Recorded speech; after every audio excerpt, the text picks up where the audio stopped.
But the February vote was the only support was for the Israeli position, that is voting against the resolution, was the U.S., Israel, Canada, which is even more supportive of Israel than the U.S. is, and then Micronesia, Nauru, Macedonia, and Panama, which isn't a lot to rely on. Well, the hysterical reaction of the Goldstone report is quite striking, particularly so because the Goldstone report gave Israel a free pass. It was favorable to them, very strongly, in fact, and if they'd reacted rationally, they would have used that fact. The Goldstone report restricted itself to crimes committed in the course of the invasion. Now, those, first of all, those, whatever they are, they're minor in comparison with the invasion itself. I mean, the real crime is aggression. So unless you can justify the use of force, if you've used force disproportionately, bad, but not a very serious crime. Furthermore, the crimes committed in the course of the invasion are very hard to prove, no matter when it is or where it is. It's kind of hard to prove that, say, Hitler planned the Holocaust. I mean, nobody doubts it, but you try to give a proof that would hold up in an independent court, it's not so easy.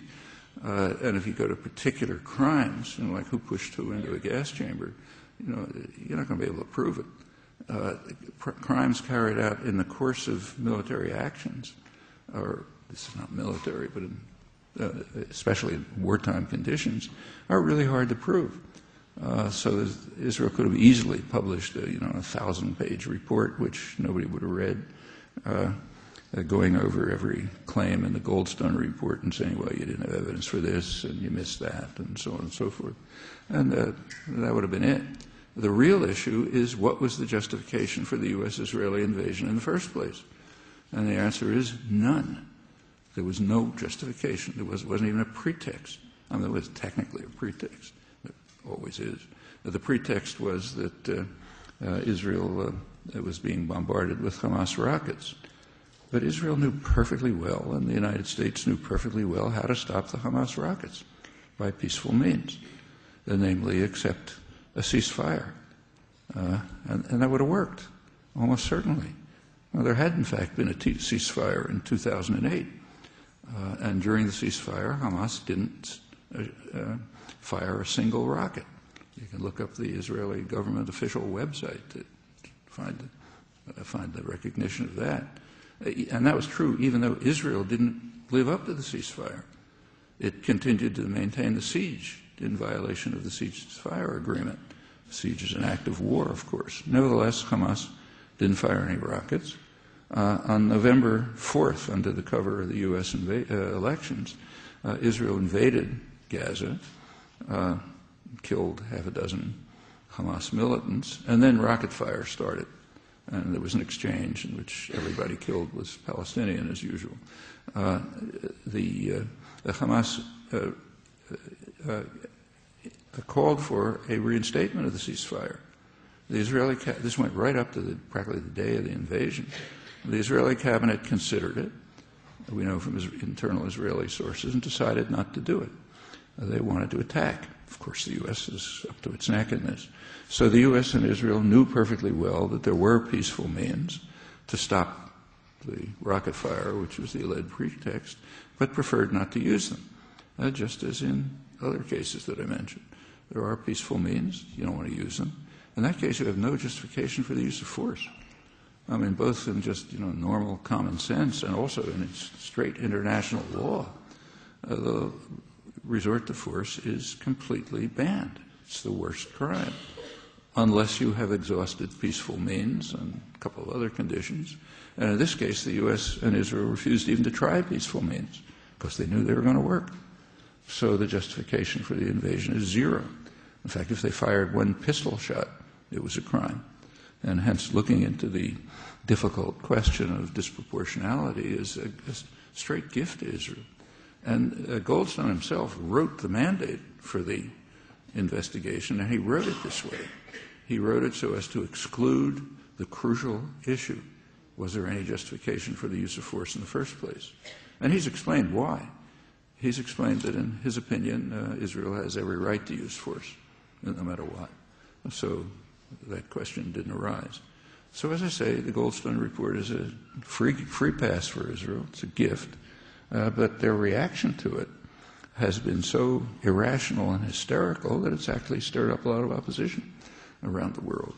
Well, that's those who've followed history of apartheid will recognize similarities. Just can't be perceived here. What about the dependence of, I've mentioned a couple of times, of Israel on the United States, considerably more extreme than that of South Africa on the United States. That dates back, you can trace it back. It dates back to 1971, when Israel made a fateful decision, I think the most fateful decision in its history. In 1971, Israel had a choice, straight choice, complete security or expansion into the territories it had conquered. The choice was given by the president of Egypt, President Sadat. In February 1971, through a negotiator, he offered Israel a full peace treaty. Egypt is the only significant military force in the Arab world. If Israel had a full peace treaty with Egypt, okay, there's no international conflict anymore. At that time, there was virtually no PLO action. Sadat's offer to Israel offered nothing to the Palestinians. Palestinians' rights weren't even on the international agenda then. So they had an offer, nothing for the Palestinians, full peace treaty in return for withdrawal from the occupied territories. And Egypt didn't really care about anything except the Sinai, Egyptian territory, added the rest, but didn't care. For what it's worth, Jordan the next year made the same offer with regard to the West Bank. So there was a choice, full security or expansion. Expansion at that time was primarily into the Sinai, where Israel, this is a labor government, the dovish government, Israel was implementing plans to drive out thousands of Bedouin farmers from the northeast Sinai, build a big city there, city of Yamit, which was going to be an all-Jewish city, 1 million people, a lot of settlements, kibbutzim and so on. And Egypt made it very clear that if they're going to keep doing that, there's going to be a war. Nobody took it seriously, but Israel decided to reject the offer. Said straight out, we're not going to accept it. Okay, they decided then on expansion over security. Now the big question is, what's the Godfather going to say? And it wasn't very clear at that time. The U.S. was still sort of part of the world on this issue.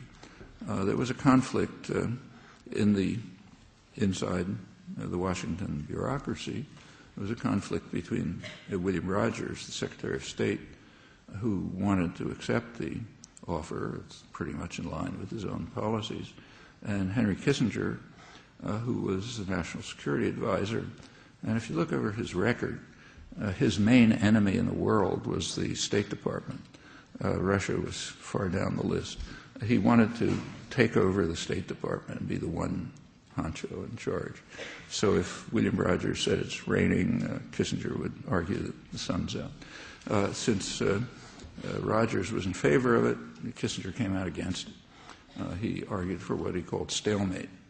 The arguments he gave are so ludicrous it's embarrassing to report them, but that's often true about Kissinger if you look at his really strange character.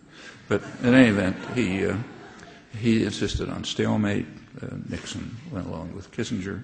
Rejection of the offer. Stalemate means no diplomacy, just force. And he's pretty frank about it. He says it straight out in his memoirs. That set the tone for what followed. I won't run through what followed, but it's been pretty much that ever since. And that means that Israel is heavily reliant, in fact, completely reliant on the Godfather, even more so than South Africa, because once you accept that you're not going to accept, that security is low down, you're going to insist on expansion, then you're in trouble. You have to be pretty careful, and you have to accept the hope of the South African ambassador that the only vote foreign minister that the only vote that counts will stay with you. So far, that's been mostly true. There have been exceptions. In fact, one striking exception, a very informative one, was in January 2001,